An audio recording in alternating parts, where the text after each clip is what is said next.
si hay algo que estamos viendo en los últimos años, podríamos decir, en los últimos tiempos, es que la palabra libertad empieza a ser utilizada no solamente por los que tradicionalmente nos hemos definido como liberales clásicos, quizás libertarios, sino también por aquellos que en realidad uno diría, bueno, tienen poco de liberales, ¿no? Que no vienen desde una posición económicamente pro libre mercado o que culturalmente no son tan progresistas como uno pensaría por parte de un liberal. Entonces, la presentación de hoy, bueno, es básicamente un mapeo. Si querés podemos pasar a la primera slide. En realidad esto viene después, pero bueno, básicamente acá lo que digo es la percepción justamente que motiva el trabajo es que el liberalismo ha crecido en los últimos años. El tema es ver, bueno, por qué y qué es exactamente ese liberalismo, ¿no? Lo que sí vemos es que la gente que se identifica a sí mismo como liberal crece, ¿no? Saca más votos. En su caudal electoral se va para arriba. Pero también vemos que hay un interés, por lo menos antes de ver los datos, ahora lo vamos a confirmar con los datos, hay mayor interés por el liberalismo en público. Pero bueno, justamente tenemos esta preocupación, ¿no? Esta preocupación acerca de si en realidad este crecimiento del liberalismo no es una reacción frente a la izquierda que en realidad no es tan liberal, ¿no? De la que pueden participar los liberales, pero no necesariamente solo los liberales, ¿no? Entonces, al final, ¿no? Esta percepción inicial es, bueno, hay una posibilidad acá, que es lo que queremos explorar, de que el antiprogresismo, entre comillas, ¿no? La antiizquierda, venga en realidad más impulsada por el conservadurismo que por el liberalismo, que es lo que como liberales a nosotros no nos gustaría. Puede que a los conservadores esto sí les guste y es perfectamente legítimo, ¿no? Pero bueno, yo vengo de la Fundación Libertad, hace varios años que trabajo con la Fundación Naumann en distintos proyectos. A nosotros nos gusta el liberalismo clásico, a veces nos puede gustar un poco más el libertarismo, pero nosotros queremos ser liberales, ¿no? No queremos ser conservadores, entonces tenemos una responsabilidad de ver qué es lo que está pasando en el liberalismo. El objetivo, como les decía entonces, es realizar un mapeo, ¿no? Un mapeo en Internet. Ahora les voy a decir exactamente en dónde, en Google y en Twitter básicamente, pero un mapeo del liberalismo en todo el mundo de habla hispana, ¿no? Entonces no solamente estamos hablando de Argentina, sino que estamos hablando de América Latina, estamos hablando de España, y son tres cosas distintas las que queremos estudiar, ¿no? Queremos estudiar referentes, queremos estudiar personas, ¿no?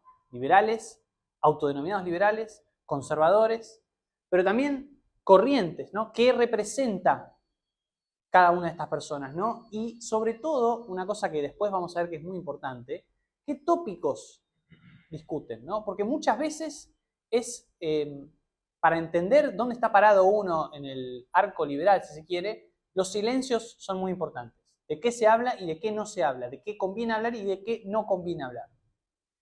¿Pasamos? Entonces, la primera pata del estudio, que en realidad nosotros encargamos una consultora que hace Data Analytics y después nosotros, bueno, analizamos e interpretamos más bien. La primera parte entonces de este estudio tiene que ver con Google, ¿no? Y lo que medimos es algo muy sencillo, en realidad lo podría hacer cualquiera de ustedes, es el interés por el liberalismo en Google, ¿no? ¿Por qué Google? Bueno, por supuesto, porque cuando uno va y busca algo en Internet, lo que se usa es Google. Alguien me puede decir, bueno, yo uso Bing, porque usaba Internet Explorer y Bing era el motor de búsqueda principal de Internet Explorer, pero la verdad es que algo así como el 98-99% de las búsquedas se concentra ahí, así que tiene mucho sentido que nosotros empecemos por ahí. Sobre todo porque Google, además, provee tendencias de búsquedas relativas, y esto es muy interesante, porque significa que nosotros podemos comparar términos con otros términos y podemos ver para un mismo término qué tanto interés genera año tras año, ¿no? Podemos hacer una comparación histórica y encima los datos que nos da Google los divide por país. Entonces nosotros no solamente podemos comparar términos con términos, términos contra sí mismos a lo largo del tiempo, sino términos en el mismo término, perdón, en distintos países, ¿no? Es muy importante que, bueno, esta primera parte no mide, digamos, si a uno le gusta el liberalismo, filiación con el liberalismo, podría decir, sino solamente si hay algún interés. ¿Cuál es el interés que está generando el liberalismo en esta persona, la persona que está buscando, ¿no? Avanzamos. Ya les digo, en realidad, la presentación que vamos a ver es más bien corta.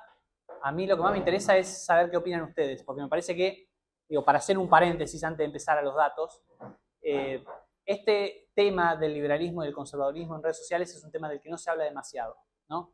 Hay cierto miedo, me parece a mí, en hablar del tema, y yo entiendo también por qué. Entiendo que mucha gente se ha sumado, ahora lo vamos a ver, o por lo menos muestra más interés por el liberalismo en los últimos años, pero quizás no tiene bien en claro, bueno, cuáles son realmente los valores liberales. Entonces termina pasando que gente que en realidad quizás nosotros diríamos, bueno, son conservadores, se sienten liberales, y uno no quiere ofenderlos, uno por el contrario quiere que se sientan tan liberales como nosotros, ¿no? Entonces yo entiendo que hay un problema acá, un problema del que no se habla demasiado, y es por eso también que desde la Fundación Libertad estamos hablando de este tema, ¿no? Entonces, bueno, para pasar ahora a los datos, sí, quizás la luz nos ayuda demasiado, perdón por el... No es para que la apagues, digo. Yo después puedo compartir la presentación con ustedes en todo caso. Pero lo primero que vemos es, para cada país latinoamericano, vamos 10 años para atrás, hasta 2012, para medir, bueno, el término liberalismo, literalmente, cuál es el interés que genera, ¿no? Acá yo les muestro el gráfico de Venezuela, pero este es un gráfico que se repite en países que están bajo dictadura socialista, ¿no? En este momento Venezuela, Nicaragua e incluso Cuba. El interés por el liberalismo, de todas formas el caso de Cuba es especial porque, bueno, el gobierno controla con mucho celo todo lo que tiene que ver con Internet, pero bueno, el punto es, el interés por el liberalismo en estos países que están bajo regímenes socialistas parece que viene decreciendo en realidad en los últimos años, pero si uno hace zoom y mira los últimos 4, de 2018, el interés por el liberalismo parece subir, ¿no? En el caso de Venezuela, la gente busca en 2022, comparado contra 2018, un 65% más de veces la palabra liberalismo. ¿Por qué puede ser esto? Yo no lo sé, no soy experto en Venezuela. Sí, lo que sabemos es que Venezuela, desde hace más o menos 3 o 4 años, parece haber estabilizado su caída, ¿no? Lo cual no quiere decir que esté mejorando, pero sí es verdad que, bueno, por ejemplo, su tasa de inflación ha mejorado hasta el punto de que nosotros hemos tenido más inflación mensual que ellos. Habría que ver qué es lo que motiva acá este crecimiento del liberalismo en un país como Venezuela, pero este es más o menos el panorama que vemos en países que están bajo regímenes socialistas en América Latina. Pero en general lo que vemos en países como Brasil, ahora también vamos a ver Argentina, y la gran mayoría de los países de América Latina es un interés creciente por el liberalismo, ¿no? En los últimos 10 años por lo menos. En algunos casos vemos picos, ¿no? Acá tenemos un pico en Brasil que es previo a la elección presidencial de 2018, no coincide exactamente con el periodo de campaña, sino que es un poco anterior. De nuevo, ¿por qué pasa esto? Es algo que requeriría otro tipo de estudio. Nosotros simplemente queremos saber qué pasa. Pero la tendencia general en América Latina, en España, parece ser una cosa así. Ahora sí vamos a ver a la Argentina, ¿no? Disculpas, perdón, pido disculpas de nuevo por si no se lee muy bien, pero bueno, yo voy a tratar de ir gráfico por gráfico. En el caso de Argentina, quizás es lo que vemos es el ejemplo más extremo de crecimiento de interés por el liberalismo en los últimos años, ¿no? De hecho, justamente es por algo que esta discusión la estamos teniendo en Argentina, ¿no? La discusión de, bueno, ¿qué es el liberalismo? ¿Qué está pasando en el liberalismo con la gente que se identifica como liberal en las redes sociales? El gran salto que vemos acá lo vemos a partir de 2018 más o menos, ¿no? Esto es muy interesante, ¿no? Porque a partir de 2018 y en realidad en 2019 es que tenemos en Argentina por primera vez desde 2003 a un candidato presidencial que se autoidentifica como liberal. Es la primera vez, ¿no? Uno después puede discutir, bueno, Macri podía ser considerado liberal por X, por lo que sea, o bueno, López Murphy también fue candidato en 2007, aunque sacara el, no sé, 1% de los votos. Pero la verdad es que la primera vez que tenemos un candidato mediáticamente potente que se identifica como liberal desde 2013 a 2019, ¿no? Y es justo cuando tenemos por primera vez este gran pico en la Argentina. Acá lo que tenemos al costado es una comparación de los términos liberalismo con otros términos y cómo evoluciona a lo largo del tiempo el interés por ellos, ¿no? La barra azul que ven acá es, que representa un 1, digamos, es el liberalismo, y si un término está por debajo de él, significa que se busca menos, si un término está por arriba, significa que se busca más. Lo que vemos acá es que liberalismo es un término que se busca mucho más que, por ejemplo, libertarianismo, que es este que está acá abajo, el amarillo. lo cual tiene sentido, es una palabra más complicada por ahí, pero lo que vemos es que el liberalismo en general es una palabra que se busca menos de todas formas que palabras como derecha, socialismo, comunismo, capitalismo, como diciendo, bueno, quizás el liberalismo todavía no genera tanto interés como estas categorías. Por más de que nosotros veamos acá un crecimiento muy importante en los últimos años, en comparación con otros términos, el liberalismo quizás no genera el interés que podría generar, ¿no? ¿Pasamos? Esto es básicamente lo que les venía diciendo. El interés por otros conceptos ideológicos crece en muchos casos más que el interés por el propio liberalismo. Y acá voy a llamar la atención sobre una de estas tendencias que tenemos acá, que es la blanca, que es la de la palabra derecha, ¿no? Nosotros acá no se termina de ver bien en el gráfico, pero lo que tenemos son números acá al costado, 0, 1, 2, 3, 4, que son un buen indicador de, bueno, cuántas veces más se busca una palabra respecto de la que estamos usando, ¿no? Y en algún momento, en 2012, nosotros teníamos una relación de más o menos 2-1 en búsquedas en Google de derecha contra liberalismo. Que sin embargo, hoy, este gráfico es para América Latina, perdón, me olvidé de aclarar, no para Argentina, es 5-1. O sea que incluso con un crecimiento general, ¿no?, del interés por el liberalismo, nosotros vemos que el interés por la derecha, sea lo que sea la derecha, ¿no? No importa en este momento cómo la definimos, sino qué es lo que cada uno está interesado en buscar, genera más interés que el liberalismo, ¿no? Y eso es de nuevo parte de lo que motiva este tipo de informes, ¿no? Esa preocupación de que el liberalismo termine mezclándose ideológicamente quizás con corrientes con las que quizás se puede formar una alianza puntual, no lo sé, pero que ideológicamente no es necesariamente lo mismo, ¿no? Entonces seguimos. Y esto es, bueno, otra manera de ver lo mismo, básicamente, ¿no? La proporción de búsquedas acerca de la derecha se agranda en relación a las búsquedas sobre el liberalismo. Y lo interesante además de esto es que el fenómeno, yo pongo ahí que no distingue subperiodos, no se detiene en ningún momento. O sea, el crecimiento del interés por la derecha por sobre el del liberalismo crece en todo momento. O sea, vemos que hay más interés por el liberalismo, pero vemos que aún hay más interés por la derecha y esto no se detiene, ¿no?, hasta el día de hoy. Entonces, pasada esta primera parte del informe que tiene que ver con Google, que es una cuestión más preliminar, ¿no?, la parte más jugosa, la más interesante del informe es la que tiene que ver con Twitter.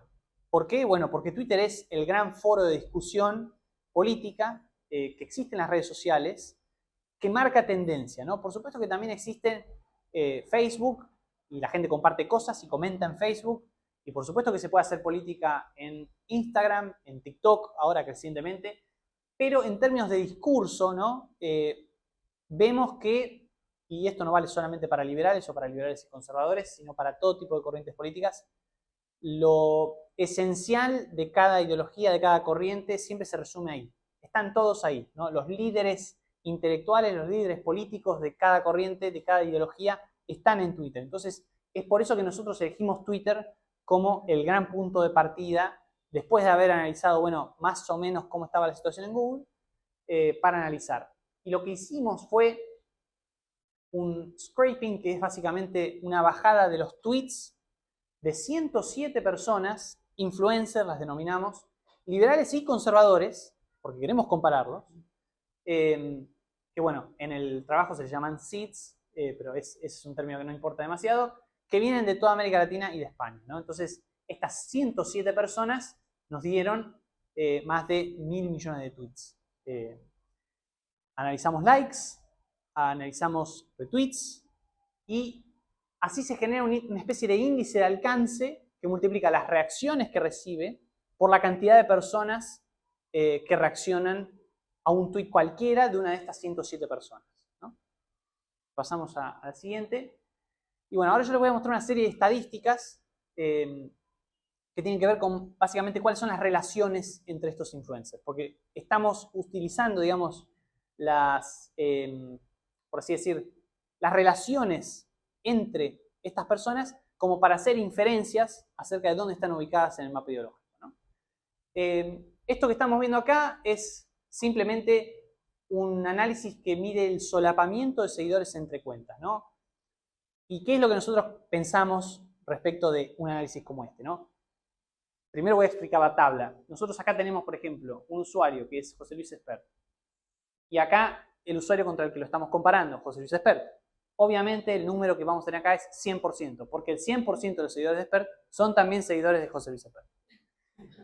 Si bajamos, o sea, siempre vamos a tener al primero contra sí mismo 100%. Pero después, ¿qué vemos? Iván Carrino, Miguel Bogiano, una serie de personas que comparten, por ejemplo, en el caso de Carrino, 70% de seguidores con Espert. ¿Qué nos dice eso? Que la audiencia de Carrino es muy parecida a la audiencia de Espert, ¿no? Y así, bueno, con una serie de personas que analizamos. Lo analizamos en el caso de Argentina, lo analizamos en el caso de España. Ahora, cuando termino, o no, salvo que sea para aclarar algo. Sí. Para tomar en cuenta esos datos, también se tomaron en cuenta las cuentas relacionadas a los políticos, tipo las cuentas de falsos seguidores que los apoyan o solo... Son todos los seguidores que tenemos disponibles. Sí. Okay. Nosotros no hicimos... es verdad que existe un problema en Twitter de cuentas compradas, los famosos bots, que eso es lo que ahora Elon Musk, ahora que compró Twitter, quiere, digamos, combatir. Nosotros no estamos analizando, bueno, quién es un bot y quién no es un bot, no.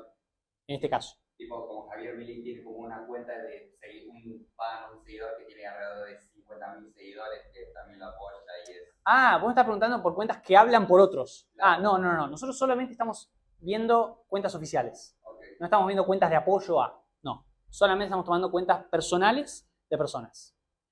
Bueno, sí. Lo hicimos para Argentina, por eso acá tenemos una serie de personas argentinas. También lo hacemos para personas de otros países, como por ejemplo Juan Ramón Rayo, perdón. Y lo que vemos, ya un patrón que empezamos a ver y lo vamos a ver en otras estadísticas, es que la cercanía más relevante siempre es la geográfica, ¿no? Cuando hay un argentino, por lo general comparte seguidores con argentinos. Cuando hay un español, comparte seguidores con españoles, y así sucesivamente. Hay algunas excepciones muy interesantes que ahora vamos a ver, pero es más o menos así por lo general. Bueno, también podemos hacer el mismo tipo de solapamiento, pero en lugar de hablar de los seguidores de cada persona, podemos hablar de los likes, los me gusta que recibe cada persona, ¿no? Y el análisis es más o menos, es esencialmente el mismo. Si tomamos a Axel Kaiser, por ejemplo, y lo comparamos contra sí mismo, bueno, el 100% de los likes que tiene él, los tiene él también. Bueno, este es un dato muy interesante, me parece, que muestra un poco lo que viene pasando, lo que vamos viendo en las redes sociales. Es una comparación de los últimos 3 años. Nosotros lo que hicimos fue, para estas 107 personas que tomamos, vimos, bueno, más o menos de a qué espectro pertenecían. Y en el caso de los perfiles que nosotros denominamos como conservadores, contra los no conservadores, digamos, lo que vemos en los últimos 3 años es un crecimiento de los me gusta en los conservadores comparado contra los no conservadores, ¿no? Esto es una comparación, si no me equivoco, mes a mes de los últimos 3 años. Y la tendencia es bastante clara, ¿no? La columna azul lo que muestra es likes que consiguen los perfiles conservadores, mientras que la rosa o violeta son los que reciben los perfiles no conservadores. Y vemos cómo los de los no conservadores se van achicando, ¿no? Seguimos. Y también, y acá ya empezamos a leer un poquito más fino, ¿no? Sí. ¿Esto es sobre Argentina o sobre la región? No, esto es todo nuestro universo de estudio, América Latina y España. Todo el universo de estudio. Perdón, que tengo que ver. Acá tenemos la misma comparación en el tiempo y en el espacio, también es América Latina y España, también son los últimos 3 años, pero empezamos a leer un poquito más fino y empezamos a pensar en temas, ¿no? Empezamos a ver, bueno, las personas que estamos viendo, ¿suelen tuitear a favor del libre mercado o no? ¿Hablan a favor del libre mercado o no? Y entonces vemos la distribución de me gustas otra vez. Y vemos que, por algún motivo, a principios de 2020, aquellos que hablaban a favor del libre mercado, en algún momento, recibían prácticamente todos los me gustas.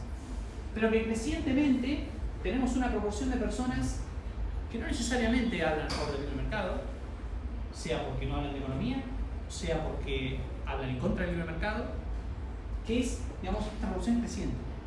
Y es una revolución que es muy llamativa porque lo que nos llama la atención es que si ha habido un elemento que ha unido a liberales y a conservadores en Argentina, América Latina también, en España, a lo largo del tiempo, es por lo menos la coincidencia en el liberalismo económico, ¿no? A diferencia de la trayectoria de Europa, de la que hablaba el doctor hace un rato, en América Latina ha habido tradicionalmente alianzas entre liberales y conservadores que tenían como punto en común el apoyo al libre mercado. Vemos que eso hoy parece incluso resquebrajarse. Entonces eso es muy llamativo, ¿no? Porque significa que la naturaleza de la relación entre el liberalismo y el conservadurismo parece estar cambiando. Pasamos a la otra. Bueno, justo acá no se ve demasiado bien los nombres de cada uno, de cada una de las personas que tenemos acá, pero esencialmente lo que hicimos fue volcar estos datos de los que yo les estaba hablando recién en un solo gran gráfico. Esto se llama análisis de grafos, que lo que muestra es las relaciones entre cada uno de estos influencers, los 107 de los que yo les estaba hablando, y mira cómo se posicionan entre sí, ¿no? Entonces, acá ustedes van a distinguir colores. Los colores en este caso denotan el país del influencer, ¿no? Y después el tamaño del nodo, el tamaño del punto, cuanto más grande es, significa que más seguidores tiene, ¿no? Entonces, se corre un algoritmo.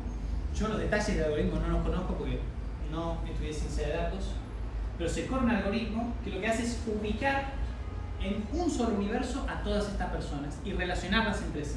Con el resultado de que, por ejemplo, acá lo que vemos es que los argentinos están muy cerca de los argentinos, ¿no? Tienden a hablar entre sí. Y lo mismo para los rojos, creo que eran los españoles. Pero lo que sí podemos ver en un análisis como este es que cuanto más central es un punto, más relaciones tiene con el resto de los puntos, ¿no? Entonces, acá, por ejemplo, este punto de ahí, si no me equivoco, es Axel Kaiser, chileno, y está lejos de otros chilenos, que están más bien por acá, está más central porque él dialoga más con otros influencers de América Latina que no necesariamente son de Chile. Entonces, cuanto más central es uno, más influencia tiene en todo el universo de estudio y no solamente en su propio país. Seguimos.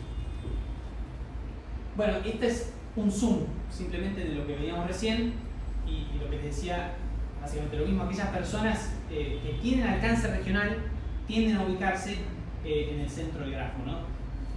No distingo muy bien los nombres acá, pero acá estamos viendo a Axel Kaiser, Gloria Álvarez, en algún lado también aparece Antonella Martí, que tienen como característica conjunta que tienden a hablar con, no tanto de su país, sino también de otros casos. Entonces, bueno, el scraping original había generado 11 millones de cuentas, ¿no? En el sentido de que, bueno, 11 millones de cuentas por lo menos seguían a estas 107 personas. Si nosotros reducimos ese universo y decimos, bueno, en vez de hablar de 11 millones de cuentas, hablemos de las personas que siguen a estos influencers y que le han dado por lo menos un me gusta y un retweet, reducimos ese número a 800.000. Un proceso que quizás mejora un poco las conclusiones porque podría eliminar, por ejemplo, a los bots que siguen a gente pero no tienen actividad, ¿no? Que simplemente están ahí, o gente que estaba en Twitter hace 5 años y seguía a determinada persona, pero como hace 5 años que no usa Twitter, no tiene actividad, no le da un like con retweet, ¿no? Seguimos. Y esta es otra forma de ver los resultados del grafo, de recién. Lo que hace el algoritmo es, y simplemente lo manifiesta de otra manera, es armar comunidades de personas que están cerca de sí mismas, ¿no? Comunidad 1, comunidad 2, comunidad 3. Por supuesto no le pone nombre, el nombre corresponde a eso que pongamos nosotros, en todo caso, viendo, bueno, qué personas aparecen ahí, pero el punto es que cada grupo que se genera con este algoritmo es de personas que tienen similitudes en las personas que lo siguen, en las personas que les dan me gusta, en las personas que les dan un retweet, ¿no? Seguimos. Y lo que nosotros vimos en la slide anterior, podían ver, no sé, cuántas comunidades eran, había como 15, 20, un montón. Lo que nosotros vemos a partir de bueno, analizar una por una, que no lo hacemos acá por una cuestión de tiempo, porque es tedioso ir una por una, es que tenemos los siguientes agrupamientos más o menos, ¿no? El más importante es el que les decía hace un rato, nacional, ¿no? Geográfico, según país, excepto por este grupo de personas de las que yo estaba hablando recién, que tienden a hablar de temáticas latinoamericanas. Después hay agrupamientos económicos, ¿no? Justamente veíamos hace un rato, parece haber grupos de personas que, liberales o conservadores, parecen ya estar en contra del libre mercado. Y después hay otras que, como tradicionalmente ha sucedido, están a favor. Y dentro de los pro libre mercado, lo que nosotros queríamos analizar también era una dimensión más, que es el grado, digamos, de liberalismo social, entre comillas, ¿no? ¿Qué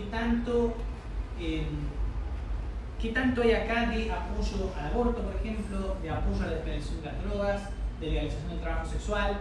Por supuesto, no tomamos solamente una medida, como puede ser el aborto, porque el aborto es polémico, ¿no? Y puede haber liberales que estén en contra del aborto, entonces por eso tomamos más de una medida.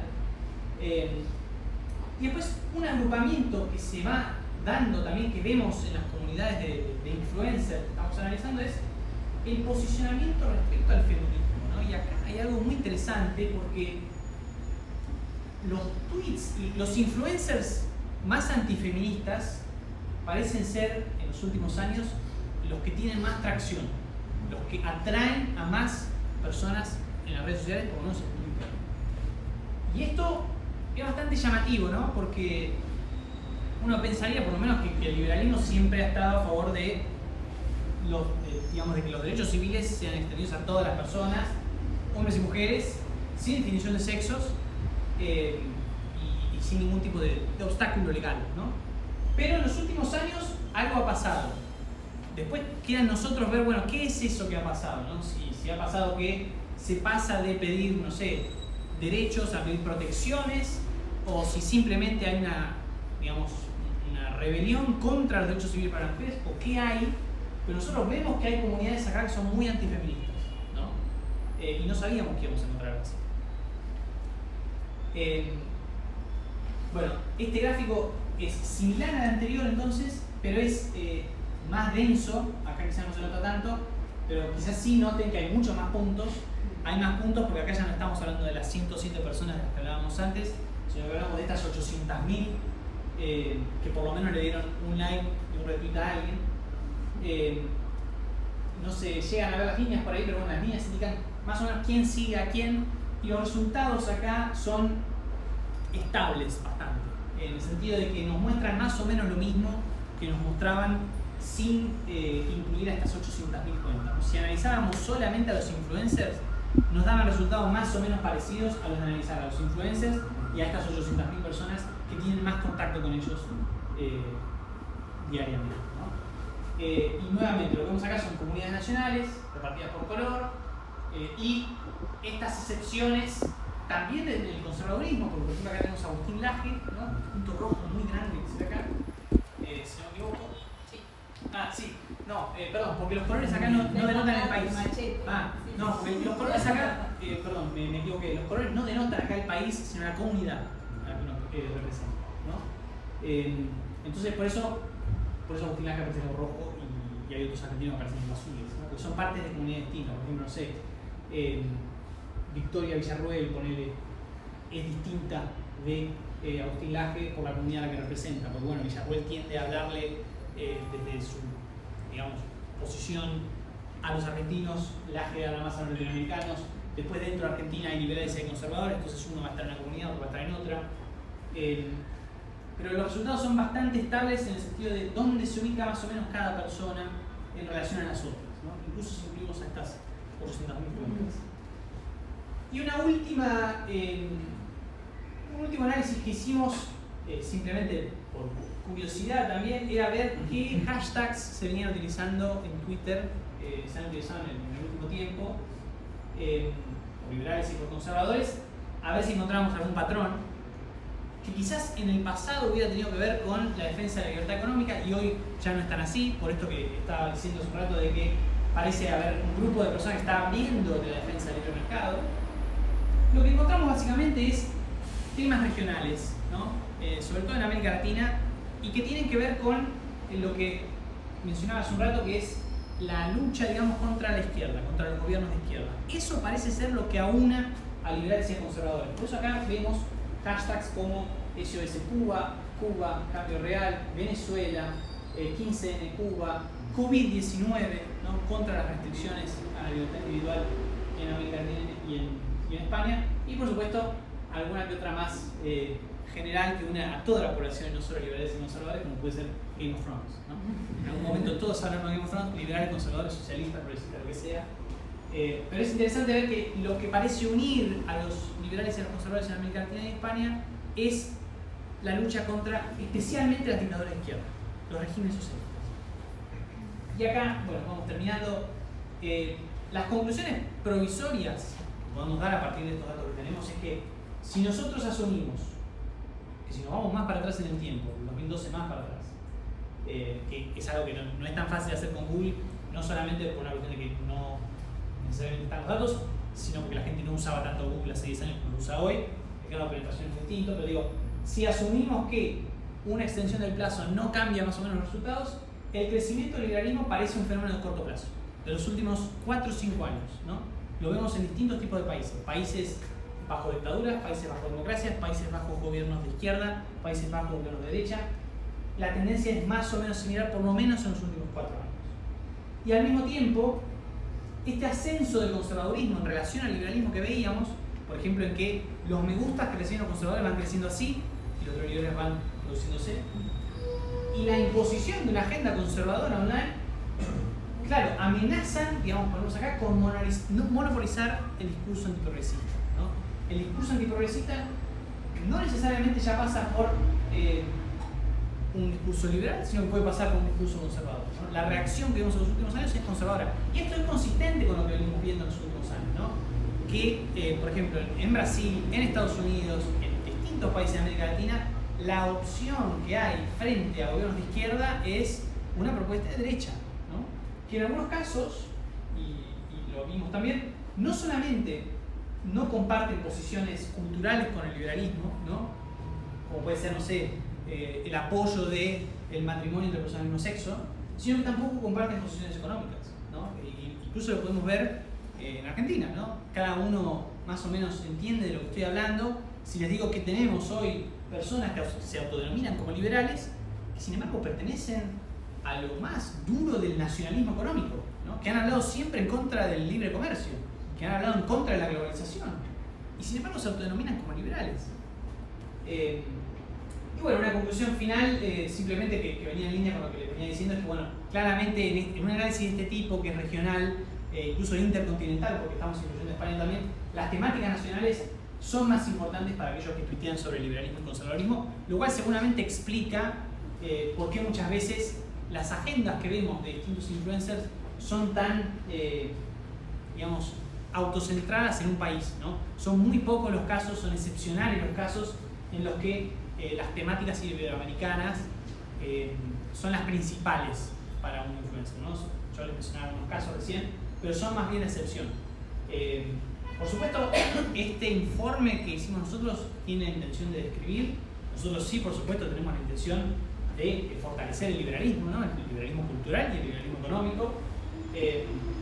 Pero bueno, ¿qué es lo que hay que hacer de acá en adelante? ¿Qué se puede hacer con estos datos? Es algo que, nada, estaría bueno quizás debatir entre todos nosotros, que lo podemos seguir pensando, porque bueno, es el problema que tenemos hoy de que los conservadores se empiezan a apropiar de la palabra libertad, parece que no se va a resolver pronto, y bueno, si nosotros queremos mantener la reputación del liberalismo, y no solamente eso, sino que el liberalismo crezca, que la gente se vuelva más liberal que antes, bueno, vamos a tener que en algún momento atacar. Así que muchas gracias por la atención y bueno,